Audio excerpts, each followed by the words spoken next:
it's been now 14 years that I've come out of the closet. So it took me almost 30 years to come to terms with my own sexuality. We've had fashion designers coming out. We have other people who have come out, but royals are still scared. How long have you felt or known you were gay? The last time we spoke, homosexual acts were illegal in India and punishable by 10 years to life in prison. Yeah.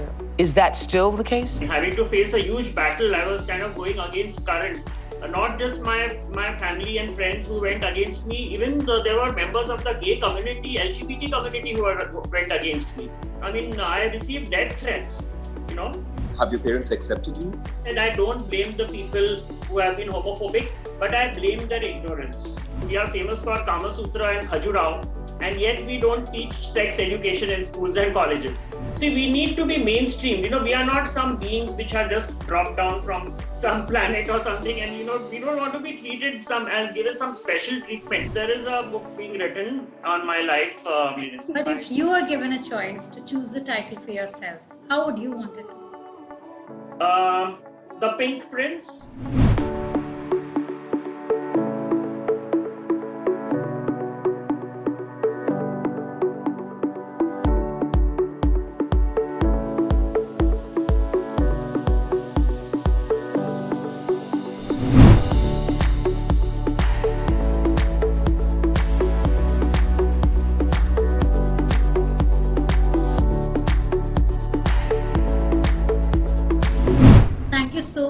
Prince Manvinder Singh Goyal. It is a complete pleasure today that we have you with us, and it's an honor to know someone like you who has not just represented the country as a prince to say, but also on an issue which takes a lot of courage to be who you are, and you're not just representing in that way, but you've also put your points through and fought for the people in that community so far. So thank you so much for joining on India Podcast today. Yeah, thanks for having me here.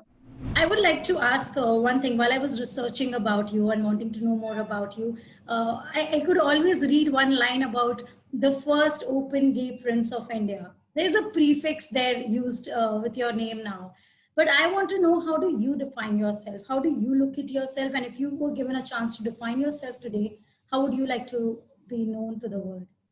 See, in the initial stages, yes, of course, it was important that, this prefix was important. But now, coming down the lines, it's been now 14 years that I've come out of the closet to the world. So I would like myself to be identified as a human rights activist more than being specific, because I am fighting for other human rights as well. Rather, I'm also fighting for animal rights. So I can be all being rights activist kind of, and of course plants, environment. That is also one of my issues. So so I think this label of that gay prince is something which I wouldn't like to be addressed as more, and rather I would like to be addressed as an activist in general. Your journey is something like a rebirth in the same lifetime. You have lived many lives in one lifetime, if I can say so. You were born as a prince, you recognized your own self, your inner self over time, and then you came out in public. That was another battle. Accepting it yourself was difficult, and then getting the acceptance from the world. Which part of your life was more difficult? One, to accept yourself, or second, to declare and get the acceptance from the world, because that had many phases. And I think you've gone through all of it in different manners. When I look at myself, when I kind of, go back, retrospect my previous background, my life and everything, I have a feeling that everything happened at the right time. When I was born at an era where there was no social media and no networking and everything was there. So that was the period when I was trying to struggle with my own self, my, sexuality and all. And then in the 90s, mid-90s, when things got a little better, and when we also had the first gay magazine of India, Bombay Dost, coming out by Ashok Rao Kavi, that was the time I kind of discovered my sexuality. So it took me almost 30 years to come to terms with my own sexuality, So, and then we know HIV came into the country, and HIV was a curse, but it came as a blessing in disguise to people like us who are fighting for our rights, because that's the time we got empowered, by the government. Because that's the time they recognize that they need to partner with organizations like ours to fight HIV. When I got the courage to come out to my family and my parents and all, that time was entirely different. When I had already started an organization, people already started knowing me, who I am. Even the government knew I was gay. That was a right time to come out to my parents, and then coming out to the society and the world at large was also, I think, an appropriate time, because then the court cases were going on, the Delhi High Court and then the Supreme Court. So, I think each part of my life, even though it has been a struggle, but I see it very positively that it was, I didn't plan it out. Of course, it was all destiny which planned out my entire life. But everything happened at the right time. The time when the things have happened have helped me to achieve a lot. Was being a prince a benefit, or was it against the whole fight or the journey that you had? Because once you are there, known as a very celebrated person, does it become difficult, or does it come in your favor to stand for something like this? How did this play out in your life? See, definitely it is difficult, because I'm still enjoying the monopoly in India. There's no other royal gay who has come out as yet, though there are so many of them hiding in the royal closet. But I'm the only one as of now in India. There have been other cases out of India. So you can imagine. We have had Bollywood Yes. the stars coming out. We've had fashion designers coming out. We have other people who have come out, but royals are still scared. So you can imagine it is difficult being a royal and to come out openly as gay. It has definitely been an advantage, because I'm a royal member of a royal family. I was invited by Oprah. She wouldn't have invited me if I was just some Tom, Dick, and Harry, coming out on the street and saying, "Hey, I'm gay." Yeah. So my background has helped me to get, and I think it was good that I used my background for a cause, for something which would benefit the whole world. It's not just India, but benefit the whole world, to carry this message across the globe, to do use the international platform for global advocacy on our rights and many things. So my background has definitely helped a lot of people, and I think that's what I think about. What were those moments in your life which might have come a couple of times where you felt like, I can't go through this, it's better if I give up? Like, do you go through that? Having to face a huge battle, I was kind of going against current. Not just my family and friends who went against me, even there were members of the gay community, LGBT community who went against me, just because they feared themselves coming out of the closet. Because those who are attached with me, they just disassociated themselves with me. So I was all alone fighting this battle. There were a few people who supported me, but in the beginning stage, I was absolutely alone. Not just that, I received death threats. Because of the fact that, the royal family thought it was a shameful thing to come out and have a bad reputation for the families. Already royal families are not post-independence. They have not been treated as well as they were. So the image was tarnished. This, that. There were a lot of things which happened, and there have been moments where I thought, whether I've done the right thing or not doing the right thing. But there was one thing which was a great source of inspiration for me, and he was Mahatma Gandhi. His greatest tool was honesty, and mine is also the same thing. My greatest tool is honesty. I said, on the basis of honesty, if he could get the independence for India and get rid of the Britishers, then why can't I use the same tool and fight for it? Let me get death threats. Let me, I don't mind getting assassinated. So, my best buy. If I get killed, the world is not going to stop. The work is not going to be stopped. On the contrary, I was thinking to myself, I should get assassinated, because then the work will get even more stronger. Yeah, but yeah, when somebody asked me, do you regret coming out? I said, the only thing I regret is that I should have come out much more earlier. Then I came out in 2006. But then again, it was, as I said, time was an important factor, and it was at that time that I was meant to come out. When the forced efforts were used on you, especially by family in a way to convert, because we have this understanding, even now we see people who don't get married, a lot of pujas and a lot of techniques are used, very traditional and superstitious methods are used. Was that not taking toll on your mind? Mentally, how did you battle it out? Yeah, my parents tried all their best, like conversion and taking me to religious leaders, and it was a mental trauma. It was like, for no fault of mine, like, it was a total discrimination and a violation of my human rights for no fault of mine. Like just because I love a man, I have to be subject to so many things of getting thrown out from family and disinherited and disowned and all sorts of things happening. So it definitely played upon my mind, and and see that's that. And I think it was important for me to experience that because now that I'm work for the community, I can understand the issues of what a person can go through. I said, if being born in this kind of a family, if I have to go through all these, then imagine a commoner, how they would be facing. And that's one of the reasons why I took to counseling.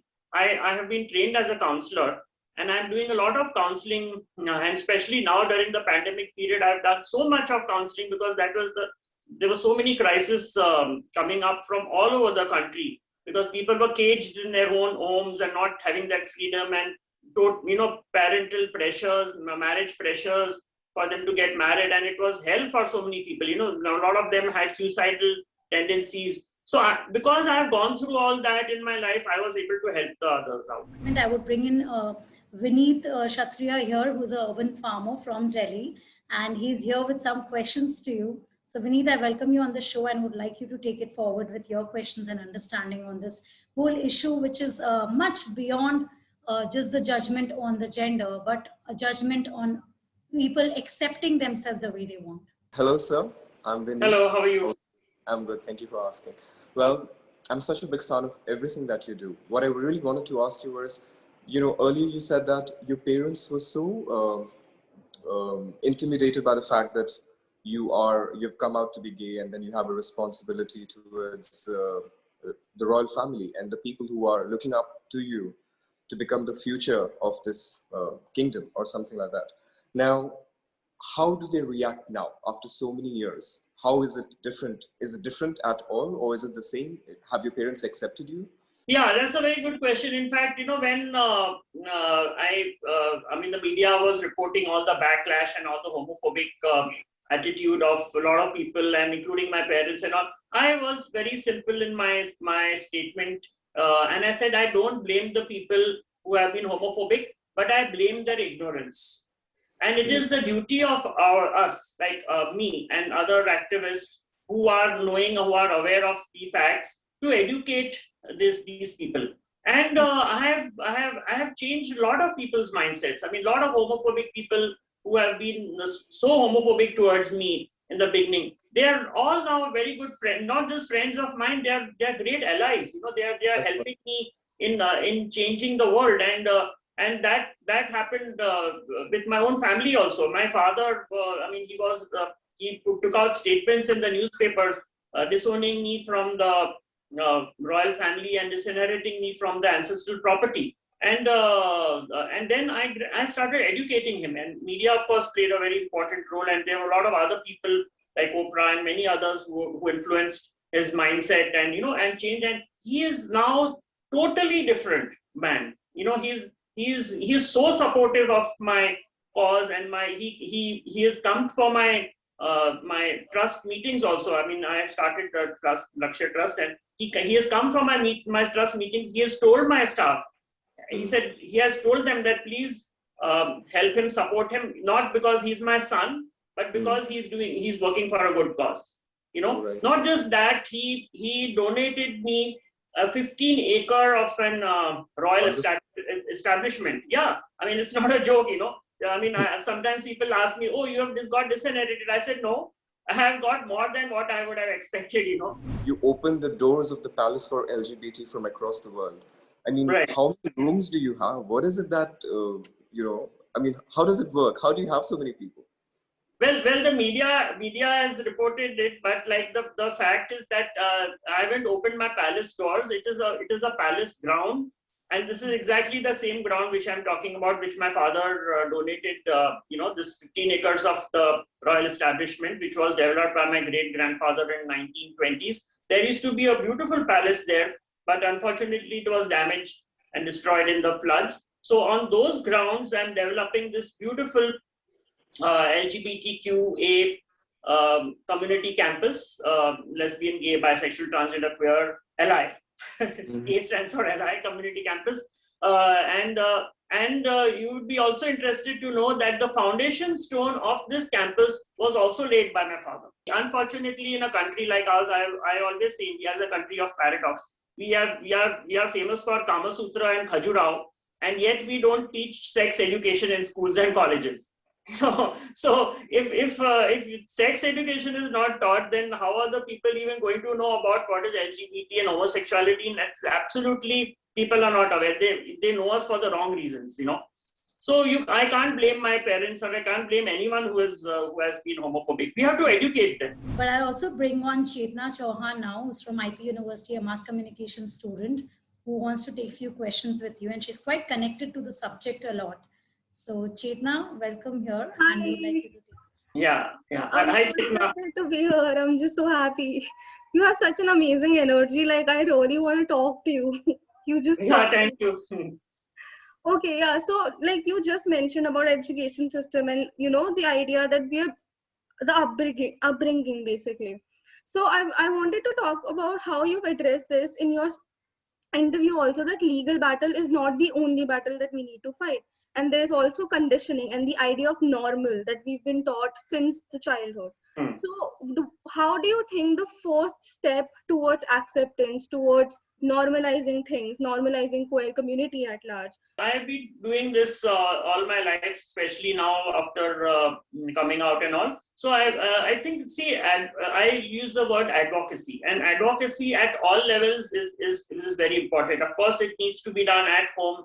It needs to be done at school, at workplace, at all spheres, you know. So definitely we need to, one thing is very important for me is I believe very much in creating allies.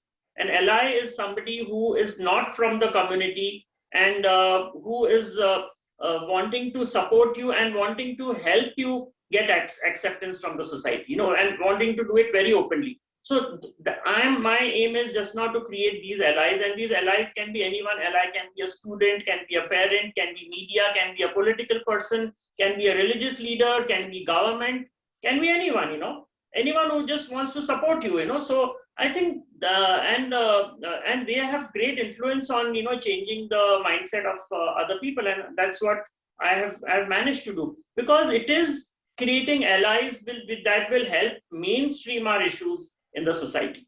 See, we need to be mainstream. You know, we are not some beings which are just dropped down from some planet or something, and, you know, we don't want to be treated as given some special treatment. We are human beings like anyone you or me, you know.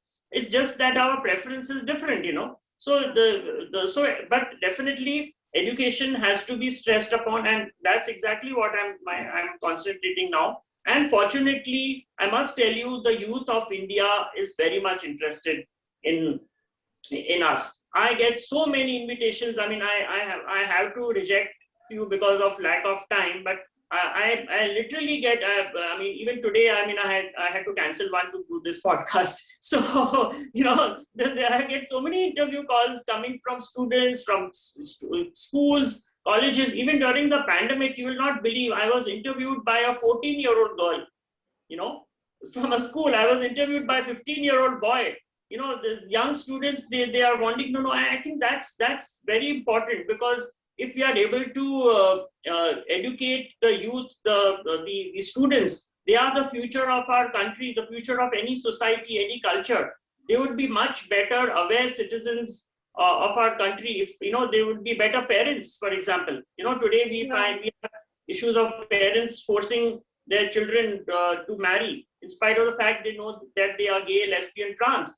But these children, when they grow up and they become parents, they would be definitely better supporting parents than today's parents are. But I would like everyone to come on the screen, whoever wants to put the camera on. We want you all to just be free to talk to him and not just sit behind. So if you look back to your journey and time, if given a moment to recollect, is there a memory that will stay with you, good and bad? I'm sure some funny incidents also happen. You might encounter people who make some real funny comments to you, which makes you just laugh through and not get angry. You can share that. And also something where you feel really bad, like you really, how much you grow out of it, you carry that memory with you.